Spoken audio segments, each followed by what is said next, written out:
2024 లేదా 25లో డిగ్రీ లేదా బీటెక్ చదివారా? సాఫ్ట్‌వేర్ జాబ్ కోసం ఎదురు చూస్తున్నారా? అయితే కోడ్ జ్ఞాన్ 100 డేస్ కోర్సులో చేరండి. జాబ్ సాధించండి. నమస్తే విజయ మేడం. నమస్తే ఉషా. మేడం, మనం చాలా సందర్భాల్లో చూస్తూ ఉంటాం వైఫ్ అండ్ హస్బెండ్ ఈ మధ్య కాలంలో ఎక్కువగా అనుమానాలు అనేవి చాలా చూస్తున్నాం. అయిన దానికి కాని దానికి ప్రతి దానికి అనుమానం అనేది చాలా కామన్ అయిపోయింది ఇద్దరి మధ్యలో. కాకపోతే ఇద్దరిలో ఎవరైనా సరే రాంగ్ రూట్ వెళ్తున్నారు అని కానీ, లేకపోతే లేదు వీళ్ళు చేసేది తప్పు అని అనిపించి వాళ్ళ మీద డౌట్ మనం ఎలాంటి సందర్భాలను బట్టి మనం లేదు లేదు వీళ్ళు తప్పు చేస్తున్నారని మనం గ్రహించవచ్చు అంటారు. అటు అమ్మాయి అయినా సరే అబ్బాయి అయినా సరే. సో వాళ్ళకు ఒక క్లారిటీ రావాలన్నా, లేకపోతే వాళ్ళు ఒక నిమిషం వాళ్ళపైన డౌట్ పడే ముందు నేను ఆలోచిస్తుంది రాంగా రైటా అని కూడా ఆలోచించుకోవాలి. మనం వెంటనే మాట అనేయకూడదు. సో అలా వాళ్ళు అనే ముందు ఎలా తెలుసుకోవాలంటారు? వీళ్ళు చేసేది రాంగ్, నేను అడగొచ్చు ఈ టైంలో అనేది వాళ్ళు ఎలా తెలుసుకోవచ్చు అంటారు? చాలా కష్టమైన ప్రశ్నే. ఎందుకంటే ఈ రాంగ్ స్టెప్ వేసే వాళ్ళు చాలా రకాలు ఉంటారు. ఇప్పుడు అందరికి తెలివితేటలు ఎక్కువైపోయినాయి కదా. ఇప్పుడు ఏంటి, తప్పు చేయటం తప్పు కాదు, తప్పు చేసినా దొరకకుండా ఉండేలాగా చూసుకోవటం గొప్ప. ఓకే. సో ఇప్పుడు అట్లా ఉంది పరిస్థితి. అవును. సో ఏంటంటే సుమారుగా ఊరికే కొన్ని లక్షణాలను బట్టి మనం కనుక్కునే అవకాశాలు ఉన్నాయి. ఓకే. ఏంటంటే చాలా బాగా రెడీ అవటం. అంటే ఇదివరకు క్యాజువల్గా ఉండేవాళ్ళు కూడా రెడీ అయ్యి, అంటే స్నానం చేసి రెడీ అయ్యి బాగా, అంటే డ్రెస్సింగ్ మీద రెడీ అవటం మీద ఎక్కువ ఫోకస్ పెరగటం, పర్ఫ్యూమ్స్ కొట్టుకోవటం, చాలా అంటే హెయిర్ స్టైల్స్ కానీ అది చాలా శ్రద్ధగా రెడీ అవటం. అంటే పెళ్ళికి ముందు కనుక మనం మామూలుగా ఒక బాయ్ ఫ్రెండ్నో గర్ల్ ఫ్రెండ్నో కలవటానికి వెళ్తే, లేదా పెళ్ళైన కొత్తలో ఎంత శ్రద్ధగా రెడీ అవుతారు. ఇప్పుడు పెళ్ళై 10 ఏళ్ళు అయిన తర్వాత అంతా రొటీన్ అయిపోతుంది. ఉరుకులు పరుగులు ఏదో రెడీ అవ్వాలన్నా చాలా మామూలుగా ఉంటుంది వ్యవహారం. బట్ అలా కాకుండా అలా మామూలుగా ఉండే వ్యవహారం కొంచెం కొత్త అడుగులు వేస్తుంది. అంటే ఏంటి మధ్య ఈయన కొంచెం ఎక్కువ రెడీ అవుతున్నారు అని కానీ, లేదంటే ఏంటి అంటే మంచి చక్కగా కట్టుకుని బాగా రెడీ అవుతుంది శ్రద్ధగా అనేలాగా ఉన్నప్పుడు కొంచెం, అంటే రెడీ అయిన ప్రతిసారి మనకు అనుమానం రావాలని కాదు, ఇది ఒక రెడీ అవటం అనేది ఒక ఫ్యాక్టరు. అంటే ఇది వరకు మామూలుగా ఉండేవాళ్ళు కూడా ఇప్పుడు కొంచెం శ్రద్ధ పెట్టడం, అదొకటి.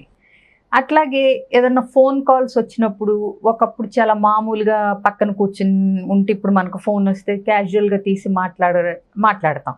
అలా కాకుండా ఆఫీస్ అవర్స్ అయిపోయిన తర్వాత ఇంటికి వచ్చి కూర్చున్న తర్వాత కూడా ఈ ఫోన్స్ వచ్చినప్పుడు ఫోన్ పుచ్చుకుని పక్కనకి వెళ్ళిపోవటం, మెల్లగా మాట్లాడటం, ఆ మెసేజ్లు అది చేసేటప్పుడు మనం ఏదన్నా గబుక్కుని వస్తే కొంచెం ఫోన్ని ఆపినట్టుగా దాచినట్టుగా చేయటం, ఇట్లాంటివి చూస్తే న్యాచురల్గానే కొంచెం అనుమానం పడవచ్చు, డౌట్ వస్తుంది. అట్లాగే ఏంటంటే ఇదివరకు మామూలుగా ప్రతిదాన్ని అంటే కలిసి చేసే పనులు కానీ అది ఇప్పుడు అంత ఆసక్తి చూపించకపోవటం, ఒకప్పుడు ఏది విమర్శలు అట్లా చేయకుండా ఉండేవాళ్ళు ఇప్పుడు ప్రతిదాన్ని విమర్శించటం. అంటే ఇప్పుడు వంట చేసినప్పుడు చాలా మామూలుగా తిని మామూలుగా చెప్పే భర్త కూడా ఏంటి మధ్యలో వంట తగలడింది, అసలు ఏం బాగుండట్లేదు అంటాం. అంటే ఊరికి చిరాకు పడటం, ఆ పొడే గిట్టనట్టుగా ఉండటం, ఇట్లాంటి కొన్ని మనం దృష్టిలో పెట్టుకోవచ్చు. అట్లాగే ఆడవాళ్ళు కూడా ఏంటంటే ఇదివరకు ఆఫీస్ నుంచి కానీ వర్కింగ్ ఉమెన్ అయితే ఇంటికి వచ్చిన తర్వాత పిల్లల మీద దృష్టి, పిల్లల మీద ధ్యాస, ఇంటి పనుల మీద ధ్యాస ఉండేవాళ్ళు, అవి తగ్గిపోవటం, ఎక్కువసేపు ఫోన్లు మాట్లాడుతూ ఉండటం, ఈ రెడీ అవటం, ఈవినింగ్ అంటే ఇంటికి వచ్చిన తర్వాత కూడా మళ్ళా బయటకి వెళ్ళటం, లేదా ఆఫీస్ నుంచి ఎక్కువ శాతం లేట్గా రావటం. ఇదివరకు టెన్షన్గా వచ్చేవాళ్ళు ఇప్పుడు ఎక్కువ రోజులు, వారానికి 2-3 రోజులు అంటే సుమారుగా లేట్గా రావటం, ఏదో ఒక ఎక్స్క్యూజెస్ చెప్పటం, కొంచెం పిల్లల చదువుల మీద శ్రద్ధ తగ్గటం. అంటే ఇది వరకటి మామూలుగా ఉన్నప్పుడు బిహేవియర్కి ఇలా కొత్త తప్పు అడుగులు వేసే బిహేవియర్కి కొంచెం తేడాలు కనిపిస్తాయి ప్రస్ఫుటంగానే. అయితే అది కూడా ఏంటంటే మనం తొందరపడి అనే ముందల నిజంగానే అంటే ఆఫీస్లో లేట్ అవుతుందా, ఏదన్నా ప్రాజెక్ట్ ఉందా, ఇవన్నీ కూడా మనం చూసుకోవాలి. బట్ ఇవి కొన్ని సంకేతాలు అన్నమాట. అట్లాగే భార్యాభర్తల మధ్య ఇంటిమసీ తగ్గిపోవటం, వాళ్ళ రొమాంటిక్ ఫీలింగ్స్ తగ్గిపోవటం, సో ఆ ఫిజికల్ ఇంటిమసీ, ఆ టచ్ కానీ ఇట్లాంటివి, ఆ ఫిజికల్ ఇంటిమసీ తగ్గిపోవటం, ఇలాంటివి కూడా జరుగుతాయి. ఎవరో ఒకళ్ళకి ఇప్పుడు అటువైపు పక్క చూపులు చూసే వాళ్ళకి ఆ విషయం మీద ఇంట్రెస్ట్ తగ్గిపోవటం, ఇలాంటి అవకాశం ఉంటుంది. సో ఇట్లా చూసుకోవాలి. ఇంకొక విషయం వస్తే, నేను ఫస్టే అన్నాను మొదట్లోనే, ఏంటంటే ఇట్లాంటి వాళ్ళు కొంత అతి జాగ్రత్తగా ఉండే అవకాశాలు కూడా ఉన్నాయి. ఈ ఏదైతే ఇప్పుడు మనం చెప్పుకున్నామో ఇదొక రకం. కొంతమంది ఏం చేస్తారో తెలుసా, అతి ప్రేమ చూపించటం. అంటే ఆ గిల్టీతో నేను మా ఆవిడికి ద్రోహం చేస్తున్నాను, లేదా నేను మా వారి వేరే వాళ్ళతో ఫ్రెండ్షిప్ చేస్తూ ఇక్కడ నా వైఫ్తో ఉంటున్నాను, నా హస్బెండ్ని మోసం చేస్తున్నాను అనే ఫీలింగ్స్తో ఏంటంటే ఇక్కడ ఉన్నంతసేపు చాలా ఎక్కువ కాన్సన్ట్రేషన్తో కాన్షియస్గా ఎక్కువగా ఉంటారనమాట, ఉండాల్సిన దానికంటే.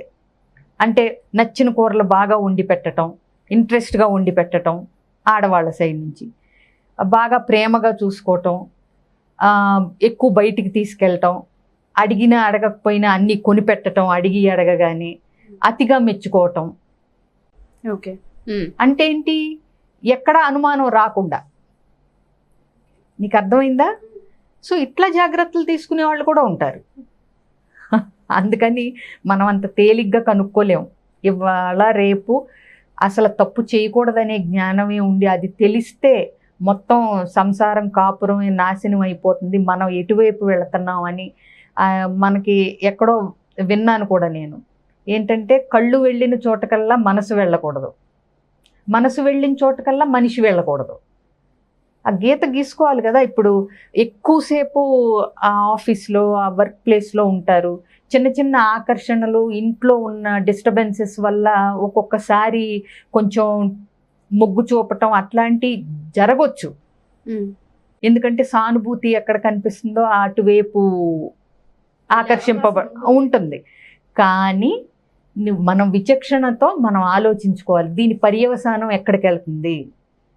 మనకు పిల్లలు ఉన్నారు, పెళ్ళయింది, మనకు భర్త, సంసారం, అట్లాగే భర్త అయితే కనుక మనకు భార్య, పిల్లలు ఉన్నారు, మనం ఒక సమాజంలో ఉంటున్నాం.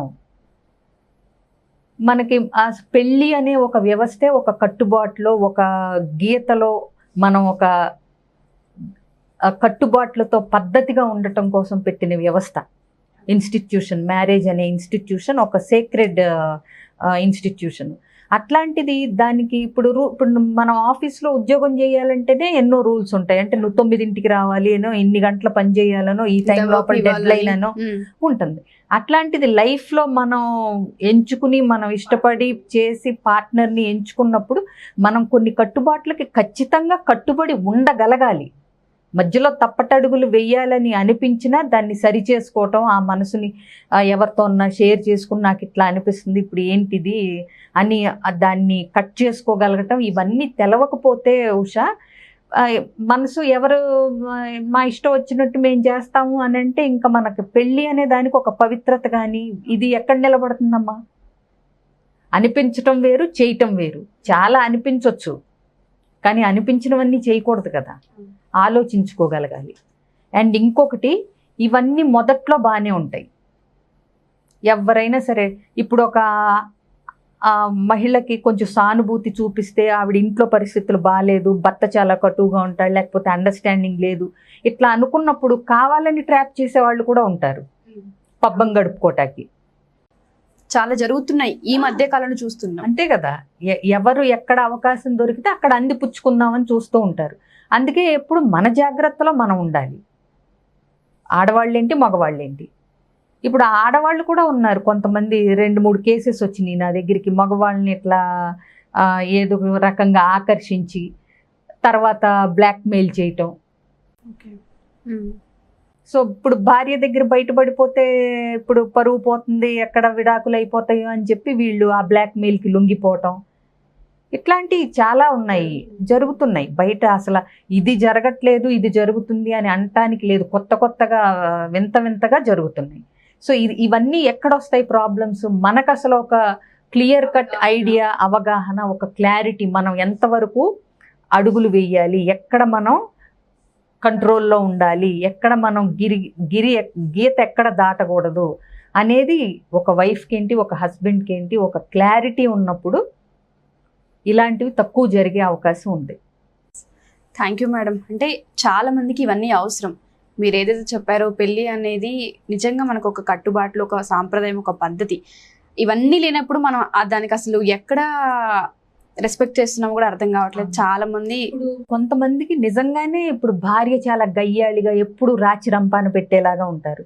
అట్లాగే ఒక భర్త మామూలుగా చక్కగా మంచి ప్రవర్తనతో ఉన్న ఆడవాళ్ళను కూడా అనుమానించు హింసిస్తూ ఉంటారు మాటలతో కానీ ఇట్లా కానీ. అంత మాత్రాన మనం ఏంటంటే డ్రాస్టిక్గా తప్పుటడుగులు వేయకూడదు, అది కారణంగా చెయ్యాలి. లేదంటే అసలు కుదరట్లేదు, అస్సలు మనం భరించలేకపోతున్నాము అంటే పద్ధతిగా ఫార్మల్గా విడిపోండి, అంతేగాని కలిసి ఉంటూ ఇలాంటివి చేయకూడదు. అది పిల్లలకు కూడా మనం తప్పుడు సంకేతాలు పంపించినట్టు అవుతుంది తెలిసినప్పుడు. అది వాళ్ళు కూడా రేపొద్దున మీ అమ్మగారు ఇట్లా అంటావు, మీ నాన్నగారు ఇట్లాగో అన్నప్పుడు అది వాళ్ళ మీద చాలా ప్రతికూల ప్రభావం అనేది చూపిస్తుంది ఆ పెళ్ళి అనే భావన మీద. అందుకని ఏదైనా క్లియర్గా నీకు పడట్లేదు, నీకు నచ్చలేదు, నువ్వు అడ్జస్ట్ అవ్వలేకపోయావు, ట్రై చేసావు, ట్రై చేయండి. ఫస్ట్ మీరు చేయగలిగినంత ట్రై చేసావు, అయినా సరే మీ ఇద్దరి మధ్య సఖ్యత కానీ ఏది లేదు అనుకుంటే గౌరవంగా విడిపోండి, అంతేగాని కలిసి ఉంటూ పక్కదారులు పట్టకండి. అది చాలా తప్పుడు సంకేతాలను పంపిస్తుంది సమాజంలో. Thank you madam. Thank you so much.